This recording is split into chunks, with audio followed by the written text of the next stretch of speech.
आसान है। Please sir. Mentally strong कैसे होते हैं और मेंटली स्ट्रांग होने का मतलब क्या है, ये हमको मिल करके आज फाइंड आउट करना है। पहले ये देखना है कि फिजिकली स्ट्रांग होने का मतलब क्या। सर फिजिकली स्ट्रांग को कह सकते हैं कि जिसके पास स्ट्रेंथ, स्टैमिना और एंड्योरेंस तीनों हो तो उसे फिजिकली फिट कह। Excellent point, let's give big hand for him.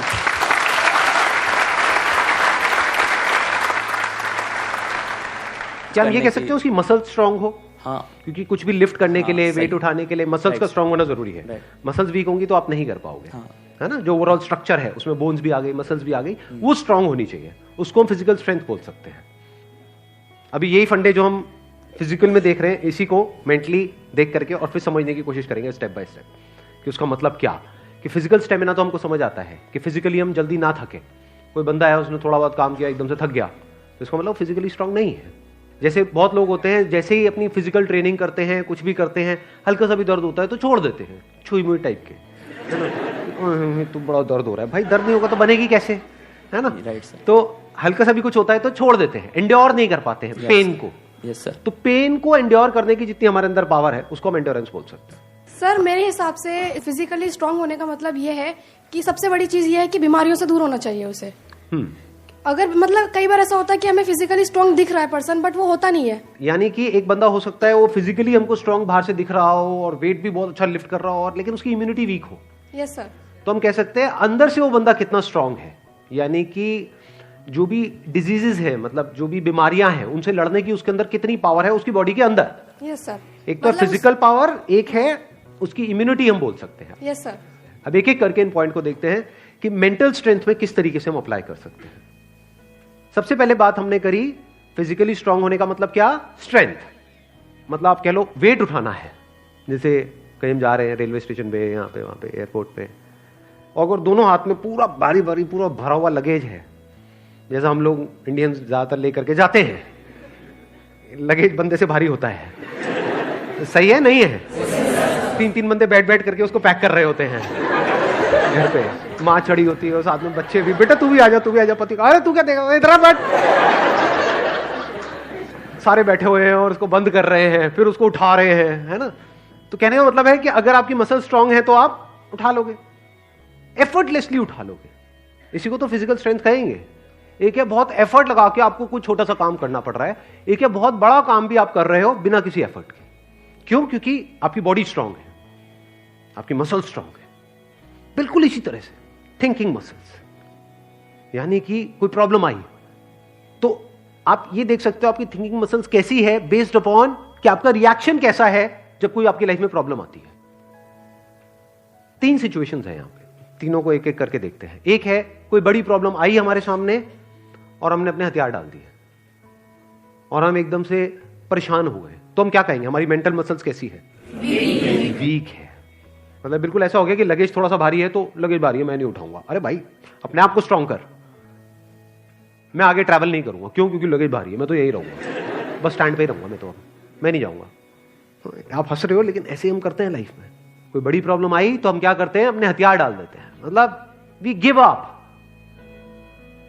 Face ही नहीं करते हैं उस प्रॉब्लम को। ऐसी कोई प्रॉब्लम नहीं है जिसका सोल्यूशन ना हो इस दुनिया में। अगर प्रॉब्लम है तो सोल्यूशन भी है, बट सोल्यूशन तक पहुंचने के लिए we need thinking muscles, we need to think a lot in the right direction.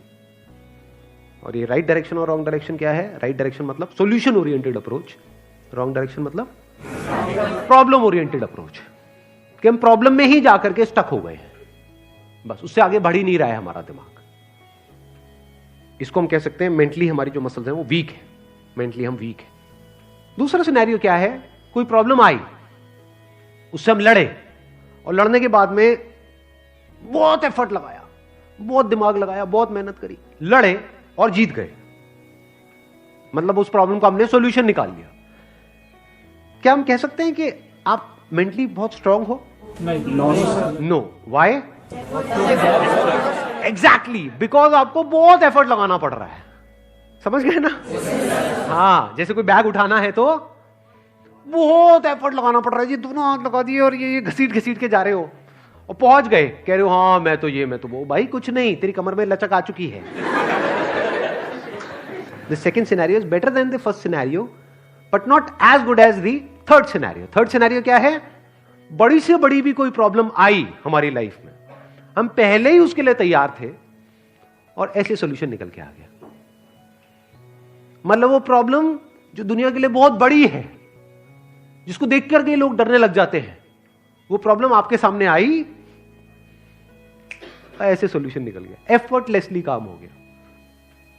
यानी एक बैग आपके पास में है 50 किलो का, ऐसे उठा लिया हल्के में। मतलब लोगों को देखने में लग रहा है कि अरे बैग तो बहुत हल्का है, बैग हल्का नहीं है, उस बंदे में दम है। तो कैसे लाइफ की मुश्किल से मुश्किल प्रॉब्लम्स को भी आप आसान से आसान बना सकते हो? कितना आसान बना सकते हो कि ऐसा लगे अरे इस बंदे को तो कोई एफर्ट ही नहीं करना पड़ रहा है। उसी को तो कहेंगे मेंटल स्ट्रेंथ, मेंटली स्ट्रांग होना। इसको अगर मैं समअप करूं, जो भी अभी तक मैंने कहा है उसको एक लाइन के अंदर अंदर, तो वो क्या है?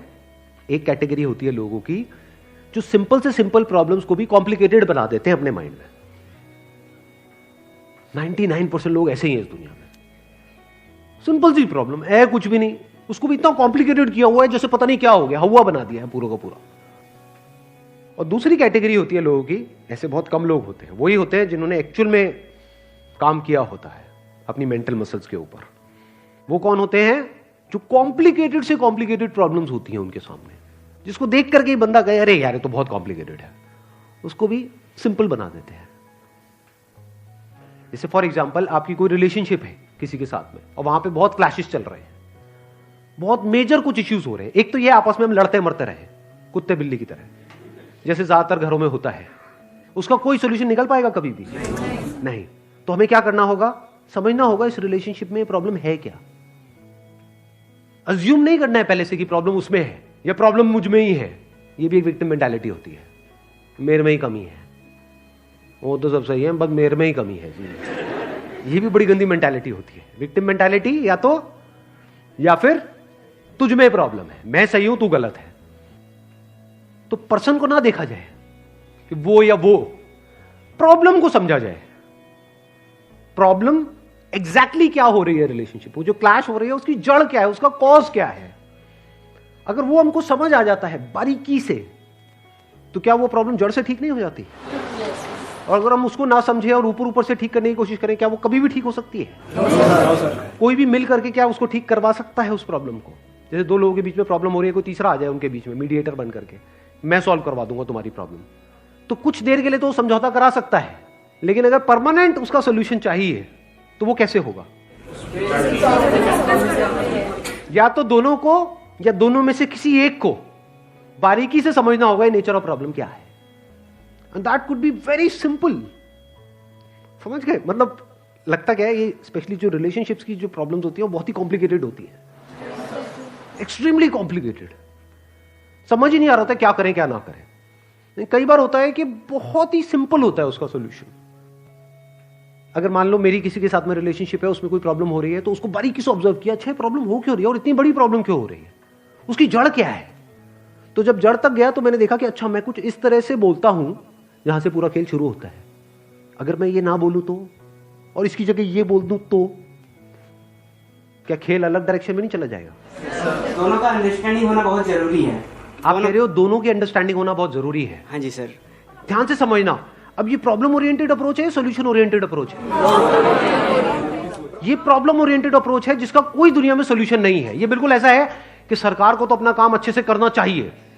ये जो चाहिए है ना, ये हम इंडियंस की नस नस में दौड़ रहा है। सड़कों पे सबको अपनी गाड़ी ढंग से चलानी चाहिए, रेड लाइट पे सबको रुकना चाहिए, ये होना चाहिए, वो होना चाहिए, यहां पे सफाई होनी चाहिए, दोनों को एक दूसरे को समझना चाहिए, जो कभी नहीं होगा। तो क्या हो सकता है, इसका सोल्यूशन क्या है? ये हो गई प्रॉब्लम ओरिएंटेड थिंकिंग कि हमारी लड़ाई की जड़ क्या है, मैं तो उसको समझता हूं, वो मुझे नहीं समझती। समझ गए ना? आ गई ना प्रॉब्लम। जबकि सोल्यूशन क्या है? मुझे ही समझना है, खत्म।